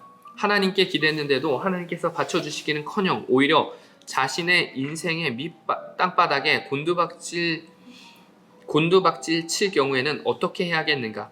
그래도 기대해야 한다. 욥처럼 하나님께 기댔다가 세상에서 이룰 수 없는 모든 것을 다 잃어도 그래도 견고한 심지로 하나님께 기대해야 한다. 믿음은 초지일관이기 때문이다. 하나님께서는 그와 같은 사람을 평강하도록 지켜주신다.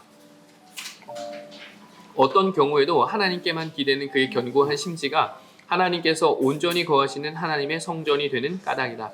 왜 하나님을 믿는 그리스도인들의 삶이 혼돈과 불안 속에 빠져 있는가? 하나님께 기대되 자신이 정한 수준까지만 기대고 그 이상은 기대려 하지 않기 때문이다. 나는 그동안 내게 개업 감사 예배를 부탁한 교인들 중에 어쩔 수 없이 사업을 접게 되는 경우 폐업 감사 예배를 요청하는 교인을 본 적이 없다. 대학 입시를 앞둔 자식을 위해 기도를 부탁한 부모 가운데 자식이 낙방했을 때 감사 기도를 부탁하는 부모를 만나본 적이 없다. 개업이나 자식의 대학 입시를 앞두고는 하나님께 기대지만 사업에 실패하거나 자식이 낙방하면 하나님께 기댈 필요성을 느끼지 못하는 것이다. 상황에 따라 절연되는 믿음은 바른 믿음이 아니오 그런 믿음으로는 하나님의 평강을 누릴 수 없다. 살얼음처럼 쉽게 깨지는 연약한 심지는 하나님께서 거하시는 하나님의 성전이 될 수 없기 때문이다. 성경에 등장하는 신앙 위인들 가운데 세상에서 실패를 겪지 않은 사람이 있었던가? 세상의 실패는 그 실패를 하나님의 섭리로 받아들이는 사람에게는 하나님에 의해 새롭게 세움받기 시작하는 하나님의 은혜의 손길이다. 성경 인물들은 세상의 실패를 도리어 감사하면서 초지일관 하나님만 기대므로 결과적으로 하나님의 평강 속에서 하나님에 의해 신앙 위인으로 세움받은 사람들이었다. 그대의 계획이 무산되고 그대의 자식이 그대의 기대에 어긋나더라도 오히려 감사한 마음으로 초지일관 하나님께 기대라. 그대가 하나님께 기대다가 그대의 인생이 땅바닥에 곤두박질 쳐도 그래도 초지일관 하나님께 기대라. 심지가 견고한 그대를 하나님께서 당신의 평강 속에서 반드시 책임져 주실 것이다. 믿음은 초지일관이기 때문이다. 믿음은 결과적으로 본이다. 모든 인간은 자신이 원치 않든 다른 사람에게 교사가 된다. 차이가 있다면 모든 사람이 본받고 싶어하는 진면 교사냐, 그 누구도 본받으려 하지 않는 반면 교사냐의 차이뿐이다. 이 세상에는 죽어도 자기 부모와는 본받지 않겠다는 사람들이 의외로 많다. 일평생을 살고서도 자기 자식에게마저도 반면 교사로의 삶을 마감한다면 그보다 더 서글픈 인생이 있을 수 있겠는가? 오직 주님을 본받아 사는 사람만 모든 사람이 닮기 원하는 진면교사, 믿음의 본이 될 수 있다. 내가 그리스도를 본받는 자가 된 것 같이 너희는 나를 본받는 자가 되라. 고린도전서 11장 1절. 이것은 바울의 증언이다. 이 증언의 진의를 파악하지 못하면 바울을 대단히 교만한 사람으로 오해할 수 있다. 이 증언은 바울 스스로 이 세상 모든 사람의 본을 자처한 선포가 아니다. 바울의 증언에 주석을 가하자면 이런 말이다. 내가 예수 그리스도를 내 삶의 본으로 삼아 살았더니 나도 모르게 사람들이 나를 본받으려 하더라. 그러므로 여러분도 나처럼 예수 그리스도를 본으로 삼는 삶을 살라. 그래서 바울의 선교를 들은 베스도 총독이 바울아 내가 미쳤도다. 내 많은 학문이 너를 미치게 한다. 사도행전 26장 24절 고 판정을 내렸을 때도 바울은 베스도 총독에게 이렇게 답했다.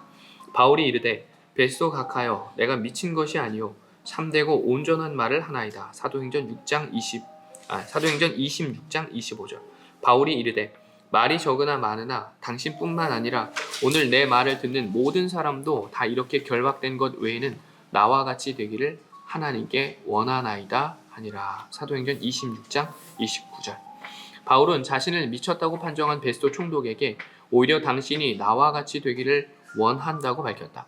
주님을 본으로 삼는 바울 자신처럼 살지 않으면 천하의 베스도 총독이라 해도 욕망의 포로에 불과한 그의 인생은 결국엔 반면교사로 끝날 것이 불보듯 뻔했기 때문이다.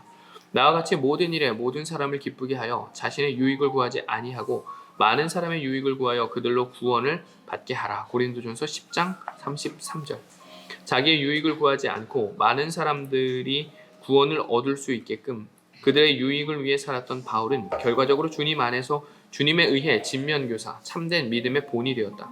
오늘날에도 그리스도인들은 세상을 향해 복음을 외치지만 왜 세상 사람들은 귀를 닫고 그리스도인들은 본을 받으려 하지 않는가? 그리스도인들이 자신의 유익만 구하는 탓이다. 자신의 유익만 구하는 사람은 아무리 크게 성공해도 반면교사로 생을 마감할 수밖에 없다. 자신의 유익만 구하느라 수많은 사람들의 유익을 짓밟을 테니 말이다. 그대를 살리시기 위해 당신 자신을 십자가의 제물로 던지셨던 예수 그리스도를 그대의 삶의 본으로 삼으라. 많은 사람들이 그대를 통해 주님의 구원을 입을 수 있도록 그대의 삶으로 그들의 유익을 구하라. 주님께서 그대를 모든 사람들이 본받기 원하는 진면교사, 참된 믿음의 본으로 세워주실 것이다. 자, 이제 마지막 결론입니다. 졸립진 않으시죠? 네, 이제 한 장만 딱 읽으면 끝입니다. 결론. 지금까지 우리는 믿음을 10개의 다른 용어로 대체하여 믿음의 개념을 재정립해 보았다. 그리고 그 과정을 통해 우리는 중요한 결론을 얻게 된다. 첫째, 믿음의 개념을 새롭게 정립하면 할수록 그대의 믿음은 날로 새로워진다. 시편 96편 1절은 새 노래로 여호와께 노래하라고 명령한다. 시편에는 동일한 내용의 명령이 여러 차례 반복되고 있다. 새 노래로 여호와께 노래하라는 것은 매번 새 노래를 만들어 부르라는 말이 아니다. 요즘 어버이날로 불리는 5월 8일이 예전에는 어머니날이었다. 해마다 어머니날이 되면 학생들은 학교에서 어머니의 마음을 불렀다. 나실 때 괴로움 다 잊으시고 기르실 때 밤낮으로 애쓰는 마음, 진자리 마른 자리 갈아뉘시며 손발이 다 닳도록 고생하시네. 하늘 아래 그 무엇이 넓다 하리요. 어머님의 희생은 가히 없어라. 어린 학생들이 매년 별 감흥 없이 이 노래를 불렀다. 그러나 그들이 장성하여 결혼하고 아이를 낳아 진자리 마른 자리 갈아누이느라 밤잠을 설치면 이 노래의 가사만 떠올라도 어머니 생각에 눈물이 핑 돌게 된다. 별 감흥 없던 노래가 새 노래가 되었기 때문이다. 아무리 오래된 노래라도 새로운 마음으로 부르면 새 노래가 되고 방금 작곡된 노래라도 묵은 마음으로 부르면 묵은 노래에 불과하다. 그대가 믿음의 개념을 새롭게 정립해 갈수록 그대의 마음은 하나님 앞에서 새로워지고 새로운 마음으로 살아가는 그대의 삶은 하나님을 향한 새 노래가 된다. 둘째, 날로 새로워지는 믿음은 그대의 미래뿐 아니라 과거까지 새롭게 한다. 그대의 믿음이 날로 새로워져 간다면 그대의 믿음이 새로워지는 만큼 그대의 현재와 미래가 새로워질 것은 두말할 나위도 없다. 그와 동시에 새로워진 그대의 현재 속에서 그대의 지난 과거까지 새로운 의미로 승화하게 된다. 야구는 9회 말에 끝이 난다. 9회 초까지 8대 0으로 지고 있던 팀이 9회 말에 득점에 실패했다면 그 경기는 그것으로 끝이다. 그러나 그 팀이 9회 말에 9점을 얻어 9대 8로 역전했다면 9회 초까지 8대 0으로 지고 있던 그 팀의 지난 시간이 9회 말에 거둔 역전 승리 속에서 새로운 의미로 되살아나게 된다. 이처럼 그대의 날이 새로워지는 믿음은 그동안 그대를 스쳐 지나간 모든 시간들의 의미마저 주님 안에서 새롭게 한다. 셋째, 날로 새로워지는 믿음은 사라지지 않는다. 성경에 등장하는 신앙 위인들은 모두 참된 믿음의 삶을 살았던 사람들이다. 그들은 최소한 2000년 전에 모두 이 세상을 떠났지만 그와 동시에 그들은 모두 영원한 믿음의 이정표로 살아있다. 세월은 한순간도 쉬지 않고 계속 흘러간다. 언젠가는 그대도 나도 이 세상을 떠날 것이다. 그러나 그대의 믿음이 날로 새로워져 가는 한 그대가 이 세상을 떠난 뒤에도 그대의 삶의 족적은 영원한 하나님의 나라를 향한 이정표로 남을 것이다. 그대의 믿음의 대상이신 하나님께서 영원하시기에 영원하신 하나님을 믿는 그대의 믿음이 영원히 사라지지 않을 것이기 때문이다. 믿음의 개념을 늘 새롭게 정립하는 것은 참 중요하다. 날로 새로워지는 믿음 속에서만 지금까지 그대와 내가 함께 묵상한 모든 것이 삶으로 이어질 수 있기 때문이다. 네. 네. 잠깐만 기도하겠습니다. 하나님, 오늘 귀한 시간을 통해서 그동안 우리가 갖고 있었던 믿음의 생각들을 깊이 정리해보게 해주셔서 참 감사드립니다. 묵은 믿음이 아니라 날마다 새로워지는 믿음을 소유한 복된 성도들이 바로 이 자리에 있는 성도들 되게 하여 주시옵소서.